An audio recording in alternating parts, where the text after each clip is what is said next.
YouTube, what's going on? Welcome to the Off the Schneid 2020 NFL Preview Series, where I'll be going over all 32 NFL teams, breaking down their rosters, their schedule, giving you a record prediction, as well as helping out with some betting tips. If this is your first time at the channel, do me a massive favor, hit that like and subscribe button, turn on notifications, and check the description for links to social media for Off the Schneid. Follow us on there as well. I want to give a massive shout out to OurLads Scouting Services and OurLads.com for helping me to make these videos.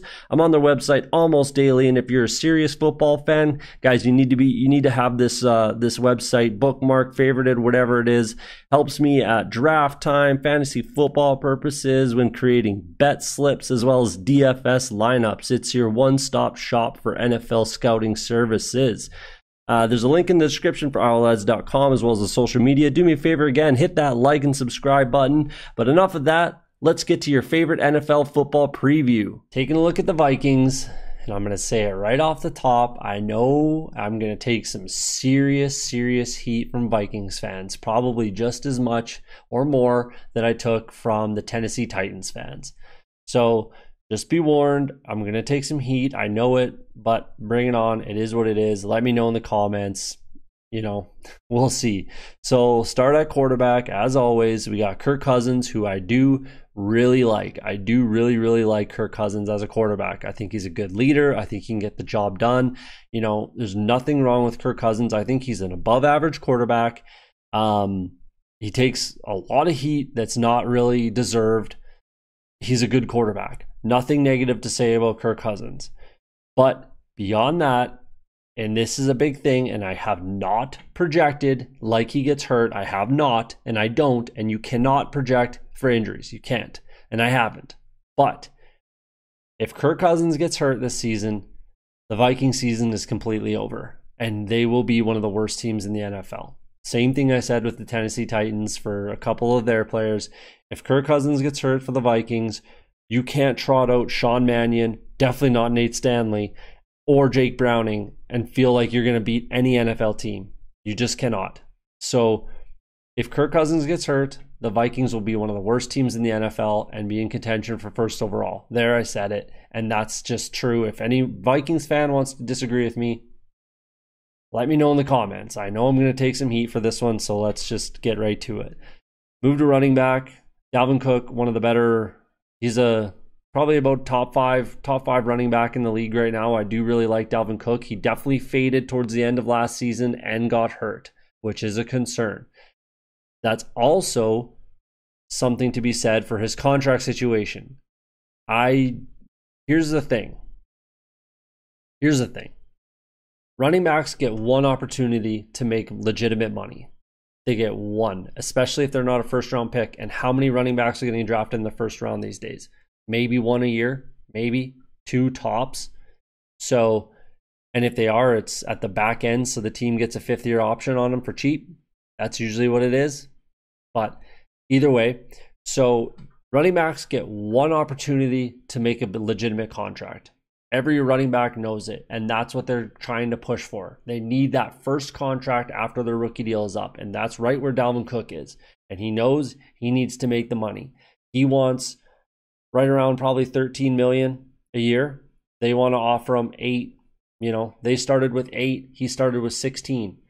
They're going to meet, like, he wants to meet somewhere in the middle, 12, 13. They want to meet under 10. And you know what? I agree with the Vikings on this. I agree with the team. I agree with any team that doesn't want to pay a running back more than $8 million. That's my max, maybe 10.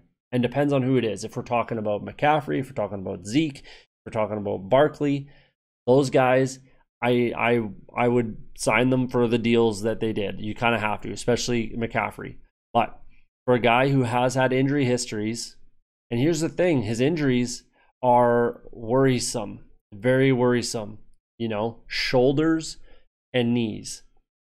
Sketchy places for a running back to be susceptible to injury. So torn ACL happens. It is what it is. He recovered. He's proved he can play. And I was so high on Dalvin Cook last year and the Vikings. So I don't want all this hate, you know, without at least hearing me out. So he wants the contract. They don't want to give it to him. We'll see what happens. If you're asking me, I think that it does stem into the season, and he does sit out. I could see him being Melvin Gordon 2.0. I could see him sitting out the first 8 games or so, proving a point, coming back, finishing the season. They cut ties. He signed somewhere else for about $8 million, something like that. Almost exactly what happened to Melvin Gordon. I could most certainly see that happening here. And if that happens, which I did somewhat project for, not completely, but I somewhat projected for that happening, this team is going to have a tough time. They are. CJ Hamm, one of the best fullbacks in the game. I really like CJ Hamm.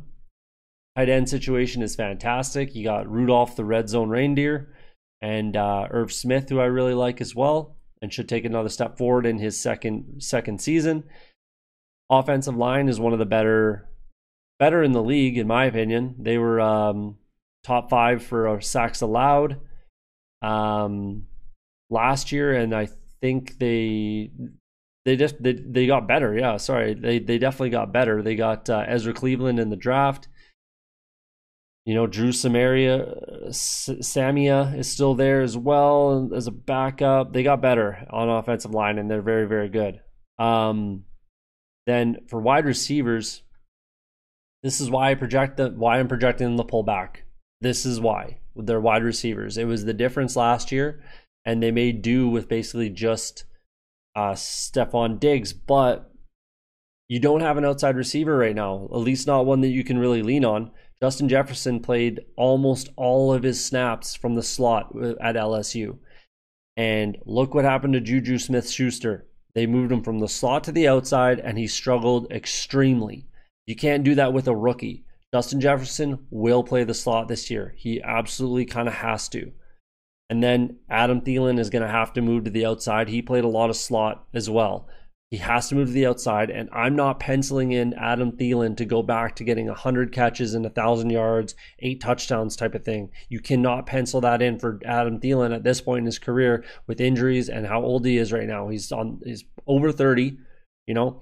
You can't just pencil in those stats. Yes, Irv Smith and yes, Rudolph will help out, as well as receivers and the pass catchers out of the backfield.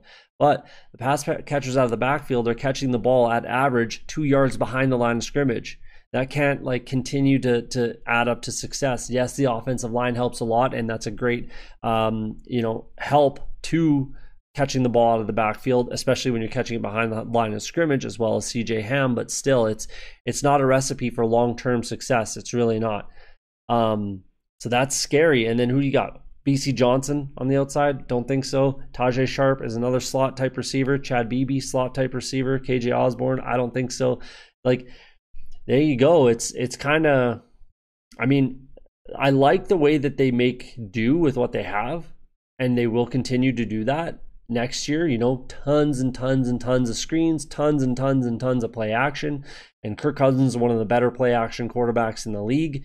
And, running similar offense to the San Francisco 49ers in the way that they do the types of screens that they do and play action and all that kind of stuff.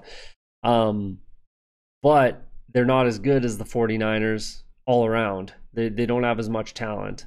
So, yeah, that's what's scary, man. And that's what it is with the Vikings. So we'll get to the record prediction, and then I'll take a ton of heat, but we'll move over to the defensive side of the ball.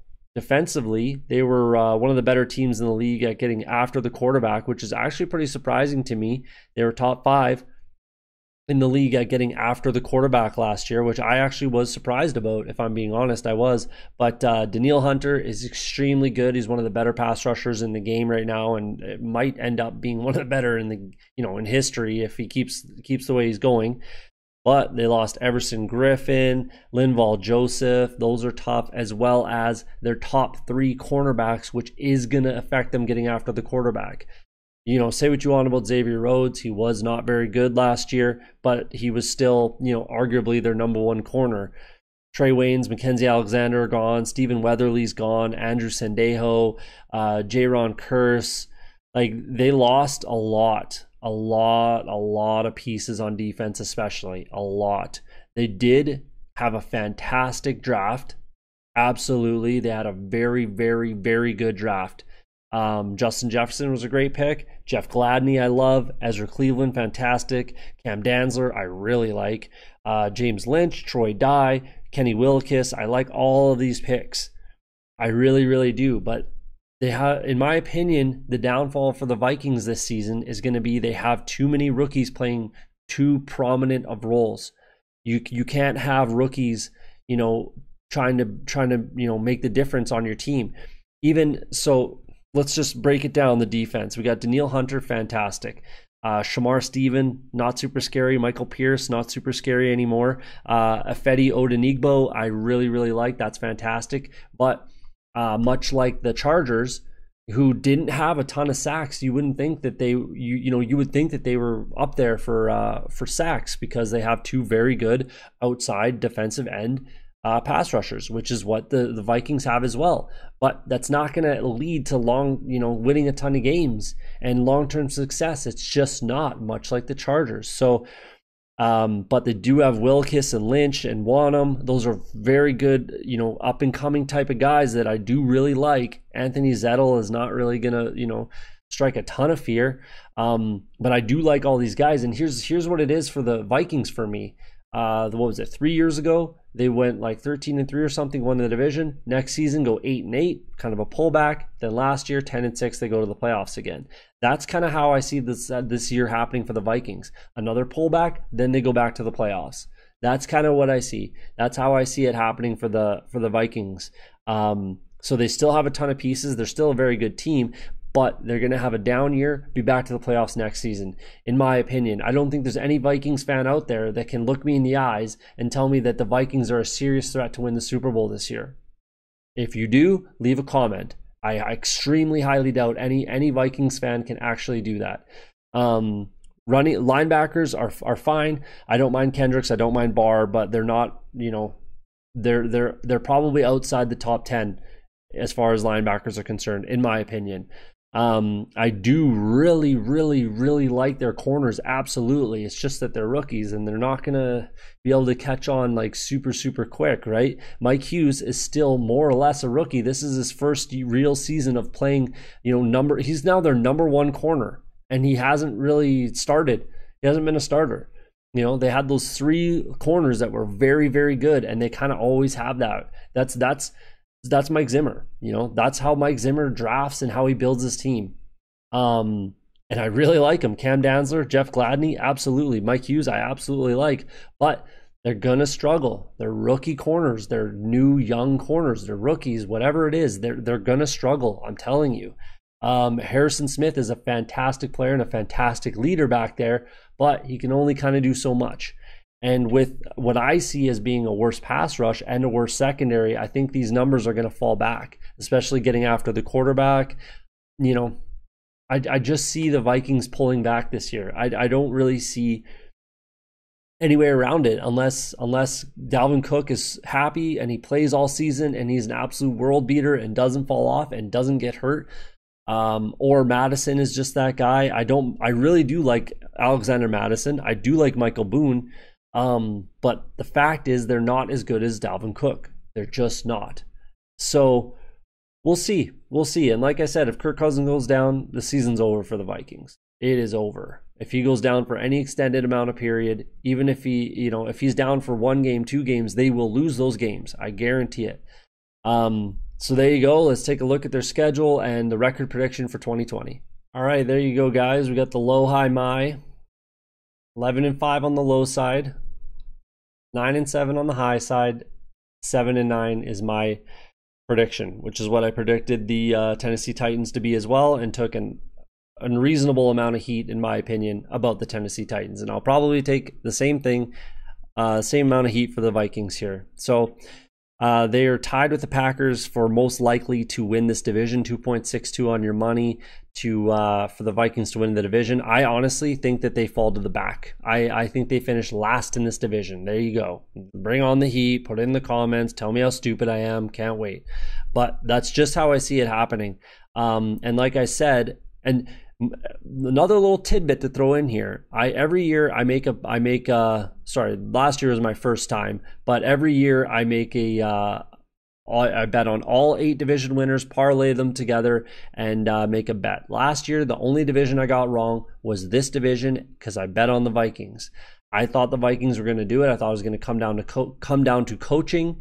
But the Packers were just a good team. They were a better team last year.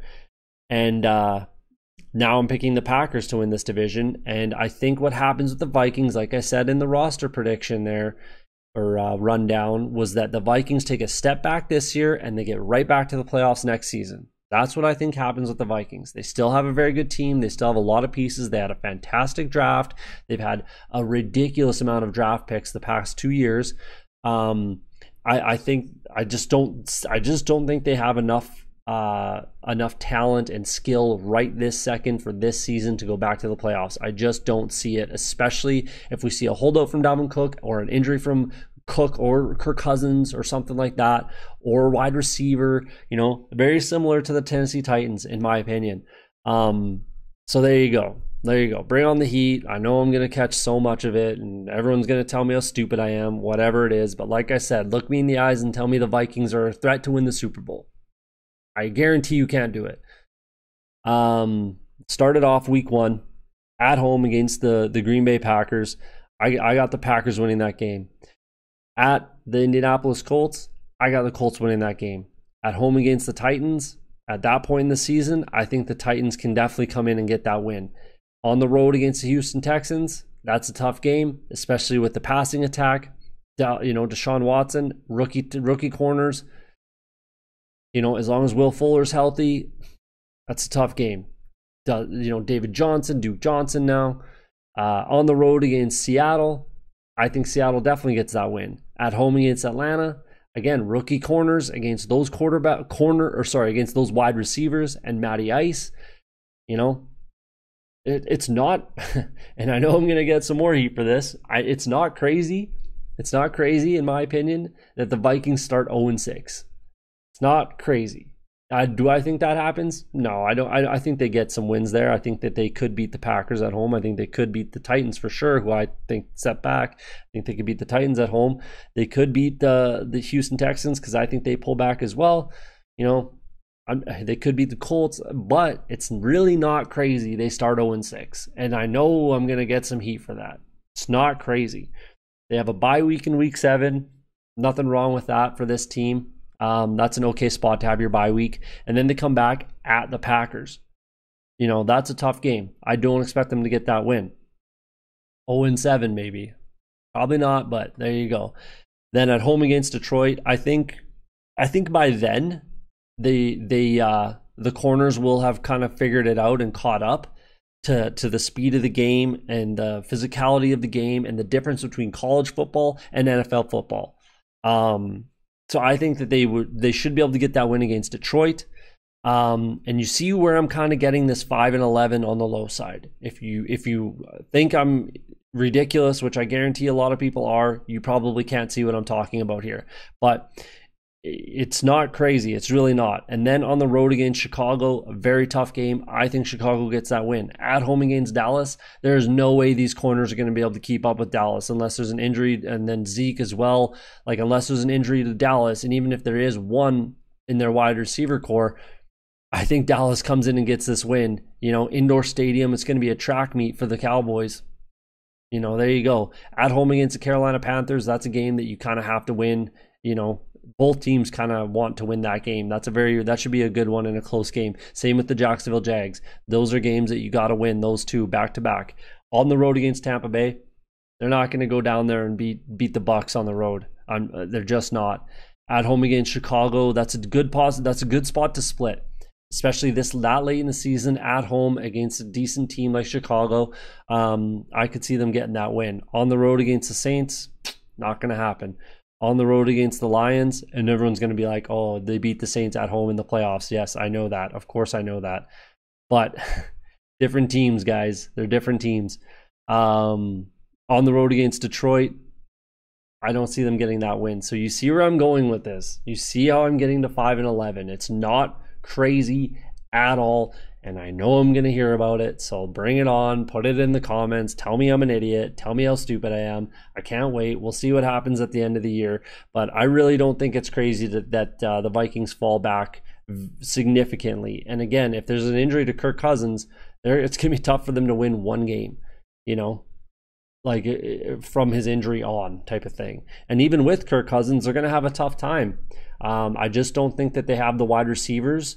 I love Justin Jefferson, absolutely. I have him, I think, as my #1 producing rookie wide receiver this year. But they don't really have an outside receiver.